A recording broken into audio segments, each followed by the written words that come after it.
Ladies and gentlemen, the Philadelphia Union have been an MLS franchise for 11 years now, and at this moment, we have never felt this before in the past 11 years.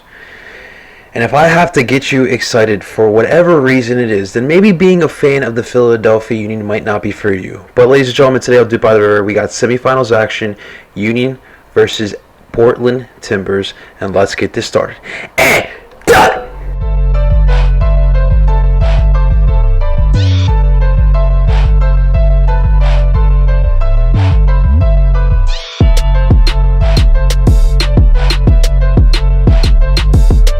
That is right. Welcome everyone to DOOP by the River, the show where we follow everything Philadelphia Union with me, El Parcero Philly.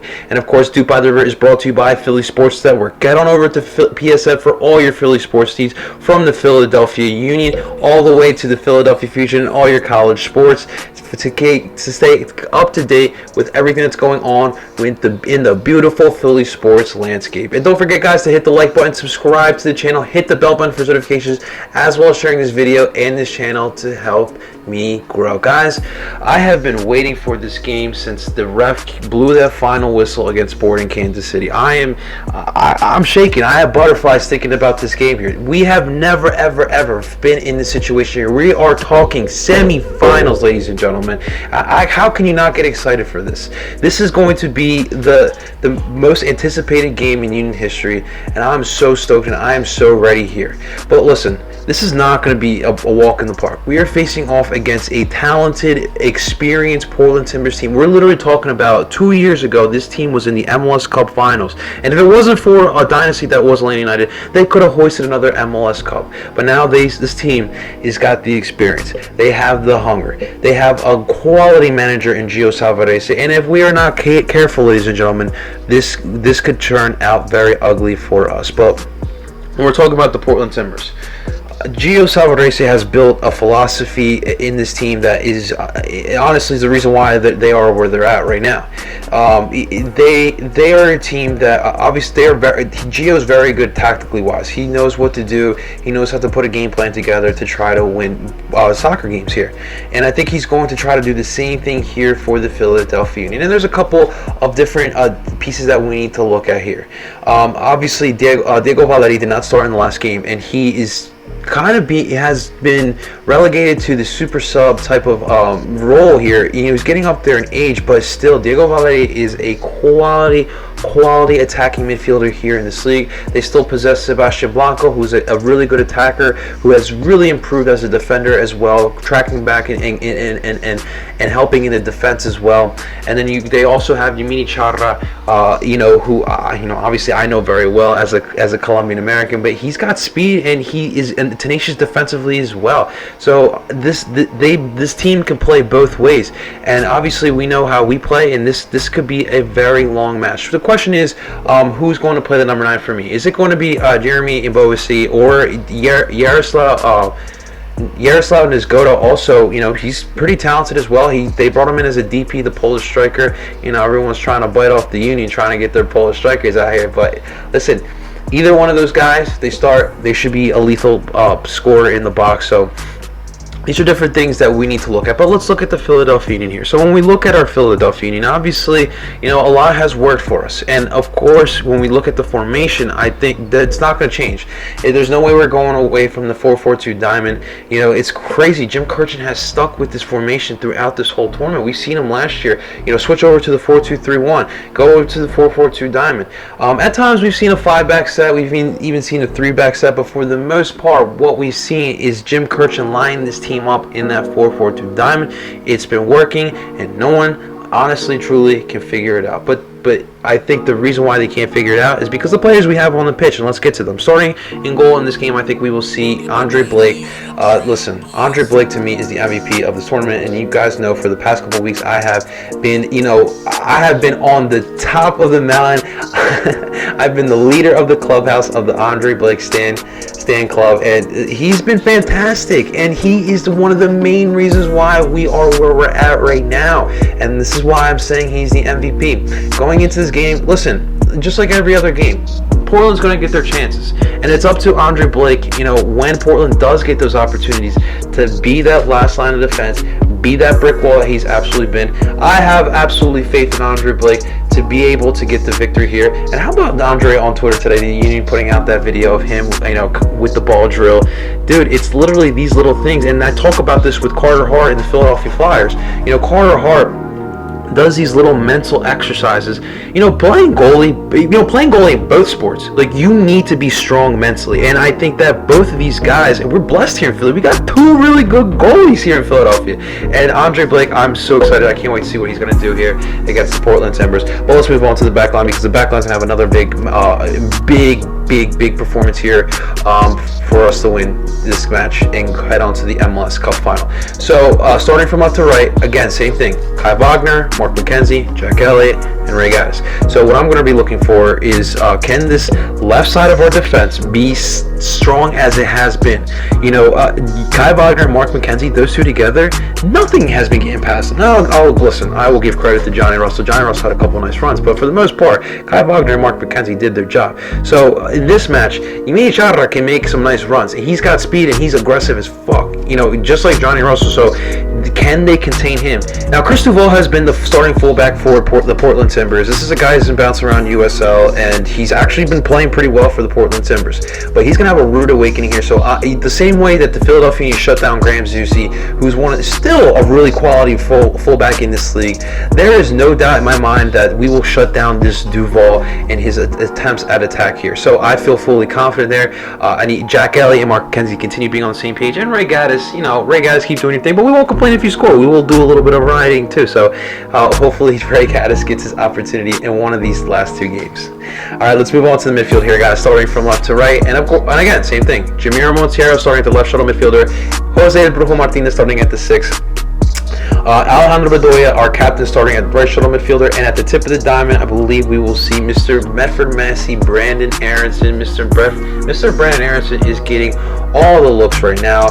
This guy is, this guy's got Europe watching him closely right now. And of course, the latest rumor is that Borussia Mönchengladbach have him on their summer, I guess, can you call it summer transfer wish list? But he's on their transfer wish list from what the rumors seem like. And that'd be pretty cool seeing, Aronson playing over in Gladbach. But listen, I think he's done a fantastic job of setting aside the rumors, because they have been heating up week by week. And again, we're gonna need you to continue setting aside the rumors. Let's not get it twisted here. Diego Charra, the central defensive midfielder for Portland Timbers, he is one of the absolute best defensive midfielders this league has to offer. And he has the capability of shutting down Brandon Aronson. This is going to be the biggest test thus far for Brandon Aronson. We've talked about the physicality. Can Brandon Aronson match the physicality at 19 years old, at the body that he has right now? Can he do that?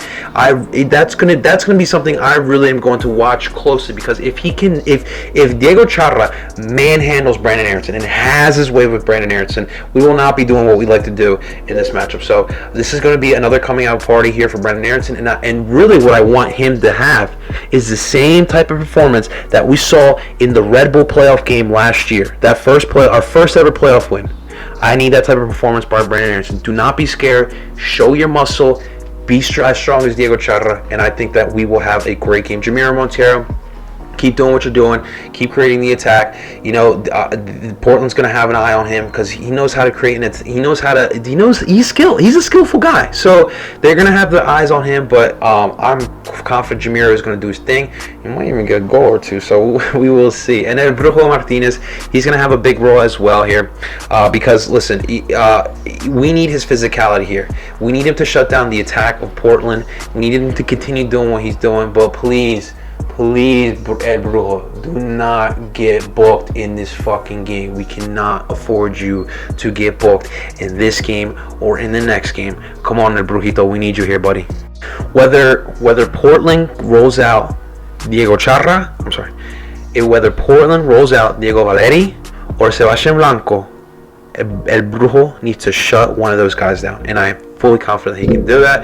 And Alejandro Bedoya, again, I want to see him active on the pressing. He's been great on the press as well. Getting with our forwards, Casper, Brendan, Sergio, pressuring the back lines. It's been forcing bad passes, and Ali's been there, looking like Asante Samuel, just literally sitting there, getting the interception and then turning the counterattack around. And I want to see that continuing happen for Ali, and also being active on the attack as well. We've seen him, out wide, attacking from the right, from that right wing position, and also he's had some nice passes. He had an assist in the last game against SKC, so I want to see some more of that from Alejandro Bedoya.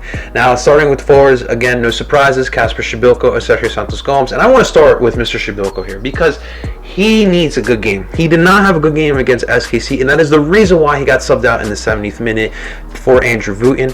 And this is the type of moment Casper needs to seize. Show us who you really are. We need you to. We can't afford that performance again. I expect Casper to bounce back. I think he's going to get a goal. I really think he's going to get a goal, and I'll be so happy for him. And he needs to make better runs, be more decisive, and I feel like he was just overthinking a little bit too much in that last game. We need the Casper from last July, beginning of August. That's what we need for this game. And then Sergio Santos, keep doing what I just need him to keep doing what he's doing. The physicality has been really prevalent.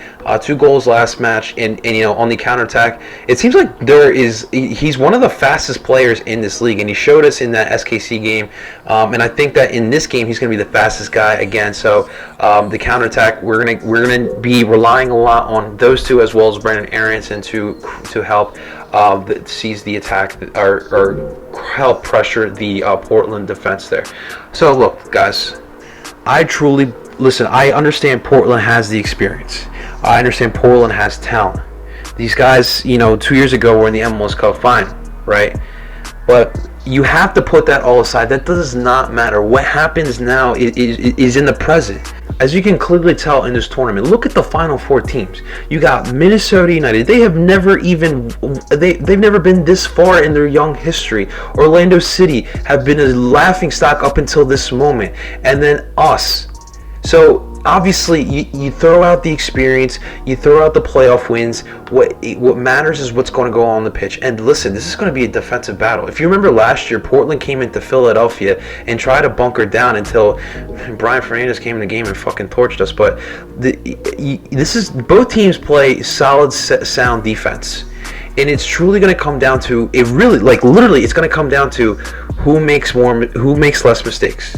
Because whoever makes more mistakes, the other team is going to pounce, and it's not going to be pretty. So I think that what the Philadelphians have been doing in this tournament, it is the formula for winning. No one has been able to stop this. It's crazy how last year we allowed so many goals, and you look this year, we haven't allowed more than 1 goal in this tournament. It's crazy. The turnaround from last year to this year, it's absolutely wild. So I think that in the end, I think Jim Kirchin has done a fantastic job of getting these guys ready. And I'm going to give credit. I'm going to give some credit to Portland because they are a good team. But I think they've been a little lucky in this situation here. Beating Cincinnati in PKs. NYCFC. They've been up and down in this tournament. I think they were lucky to be where they were at. But the Union. No one's been better than the Union in this tournament. Nobody. And I think that the Union are on a journey right now that's going to end with a trophy being hoisted. I got the Union winning here 3-2. It's going to be a hard-fought match. No, it's not going to be 3-2. I got the Union winning here 2-1. It's going to be a hard-fought match. It's going to come down to the very end. These are 2 very good teams, and whoever wants it more, that's going to be who wins. And like my coach says, Jim Kirchin, do you want to be good or do you want to be great? We're going to find out on Wednesday night. Guys, that's all I got for you today. In the comments below, let me know what you think is going to happen. You got the Union winning. Let me know who's going to win, who's going to score, and the final score as well. Let me know in the comments below. Thank you so much for watching, guys. It truly means the world to me. But please do not forget to hit the like button, subscribe to the channel, hit the bell button for those notifications, as well as sharing this video and this channel. It would truly mean the world to me. And ladies and gentlemen, I go by the name of El Parcero Philly, and I'm telling you guys, to DOOP on. Let's go Union!